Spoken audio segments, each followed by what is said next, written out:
my fellow beings, my name is Amanda, and because of all the things that have been happening in my life lately, and the fact that I just recently got out of the hospital, I wanted to talk about the main reason why I was in there, and that would be post-exertional malaise. Now I know what you're thinking. You're thinking, wait a minute, I watched that video, and you were talking about Ehlers-Danlos syndrome. Well, you would be correct. But I wanted to talk about the thing that was underlying the reason why it got pushed over the edge and the reason why I ended up in the hospital. And that would be PEM, or post-exertional malaise.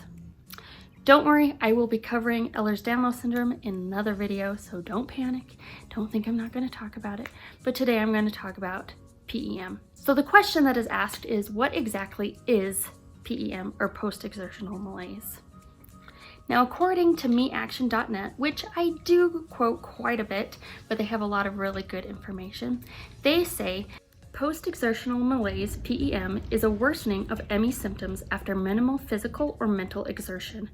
Worsening symptoms may include chronic fatigue, flu-like symptoms, brain fog, cognitive dysfunction, and word-finding problems, unrefreshing sleep, headaches, and migraines, chronic pain, muscle pain, and muscle fatigability, orthostatic intolerance, neurally mediated hypotension or POTS, and more.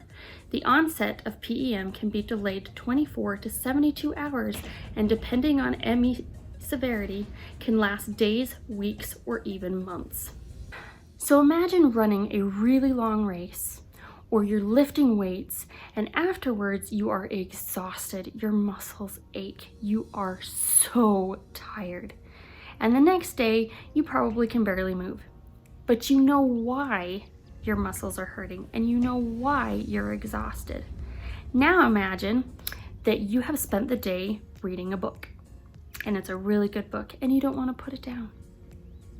And the next day, all of your muscles hurt, you are exhausted, you can barely move, you can't think of words, and you end up staying in bed all day because you can't function anymore.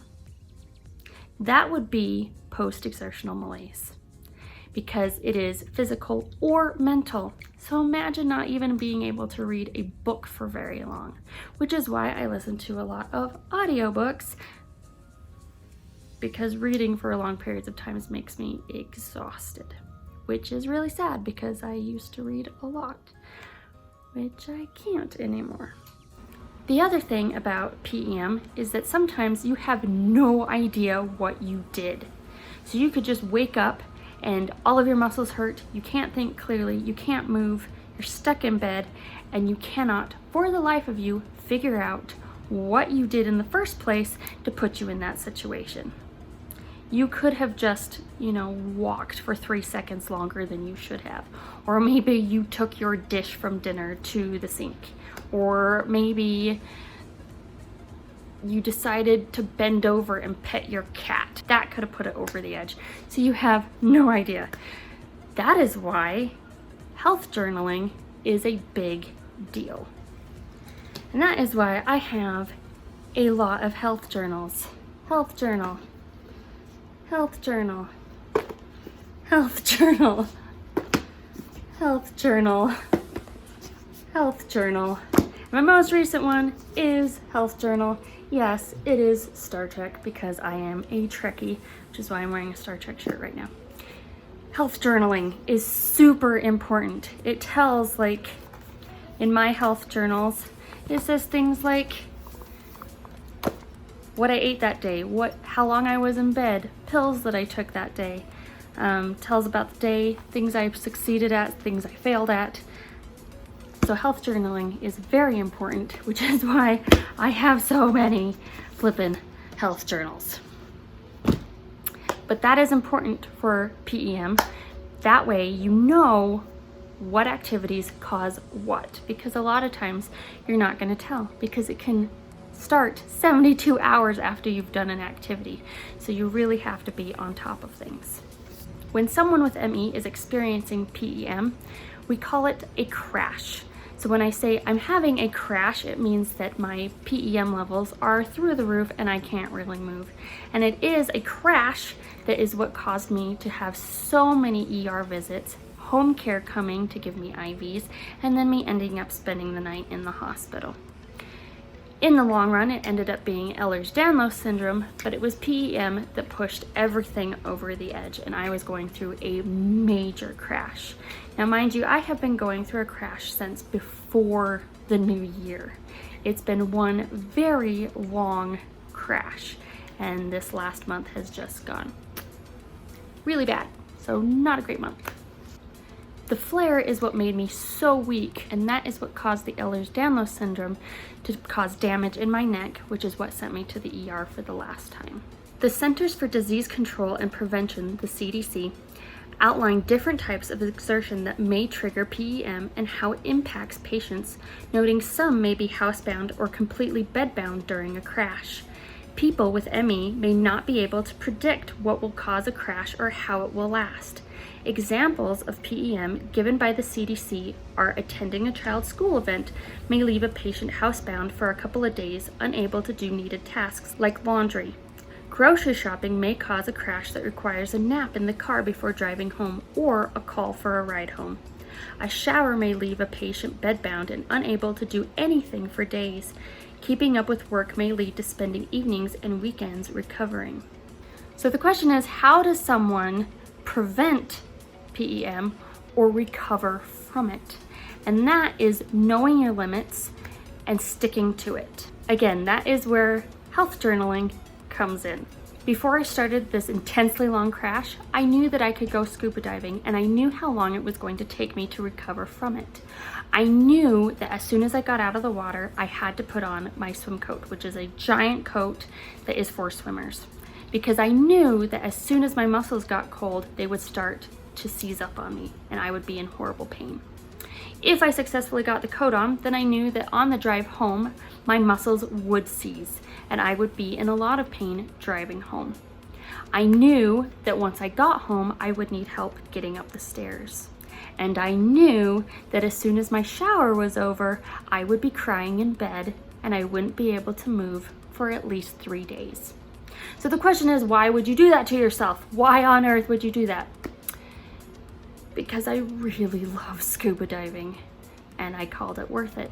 I said, you know, this is miserable for a few days afterwards, but I really want to get in the water. And so I knew everything I had to do in order to get home. Can I go scuba diving right now? No.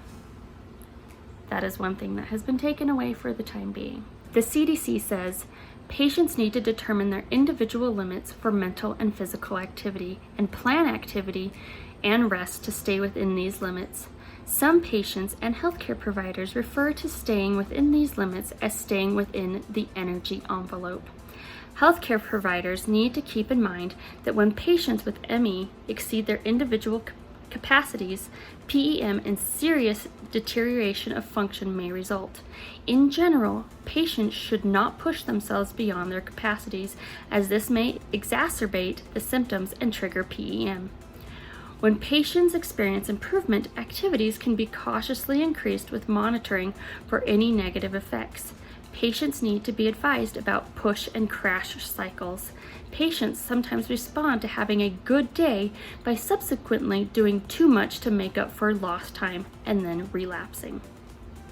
I know for me, I am definitely one of those people that if I'm having a good day, I end up doing way too much to make up for lost time. One of my favorite activities is to do reenactments. I love going on reenactment campouts. I love the people that I camp out with, mostly my sister, but everyone that I camp out with is absolutely fantastic, and I love teaching the public. I love camping altogether, but I also like pretending like I am a Victorian on the frontier in my tent. Now, my sister goes above and beyond and makes sure that I am as comfortable as I possibly can be to keep me from reaching PEM. So we try and keep our tent shut so the public can't see the fact that I have this glorious bed inside the tent. It is very thick with lots of blankets, lots of pillows, so that I can get the best sleep I possibly can while camping. Is it actually how pioneers camped? No. But it's the best that I can do. And do I still suffer from doing camping? Yes. A lot. I pay for it. but I love it. And my sister takes very good care of me.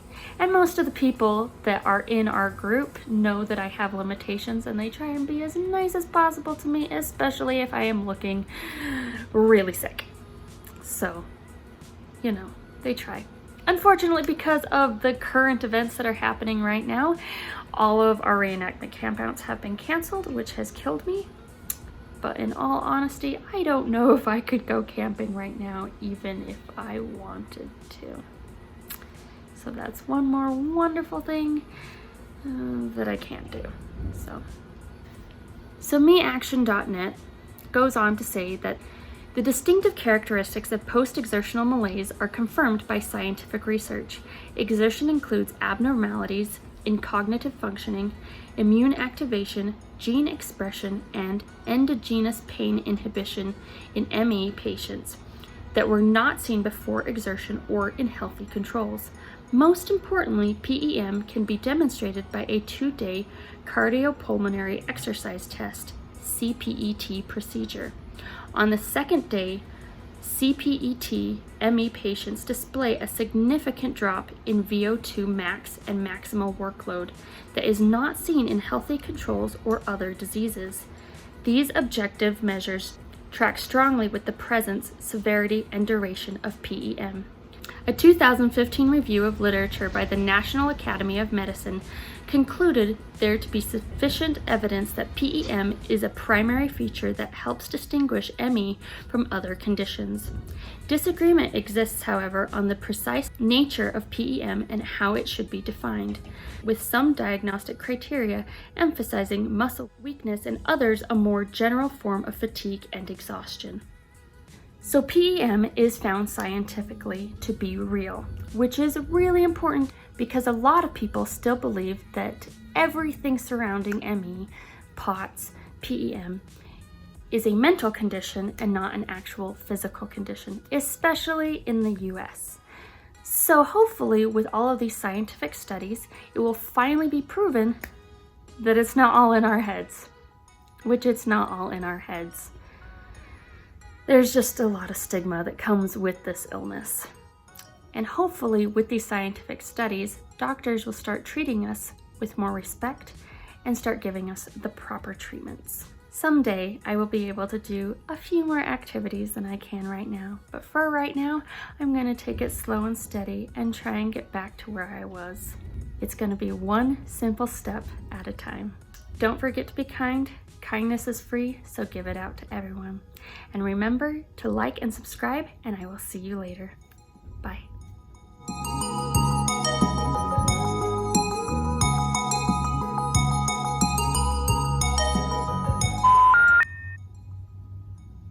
Greetings, my fellow beings. My name is Amanda. Thanks, Mom. Thanks. And today we are going to be talking about something that is something.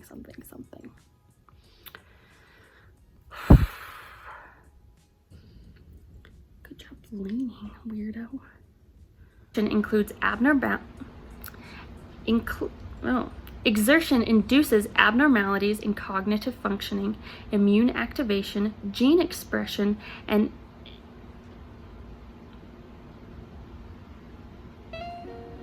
this is another word that I have never read out loud before. Endogenous. I think that's how you say it. It's how my head says it, so we're gonna go with that.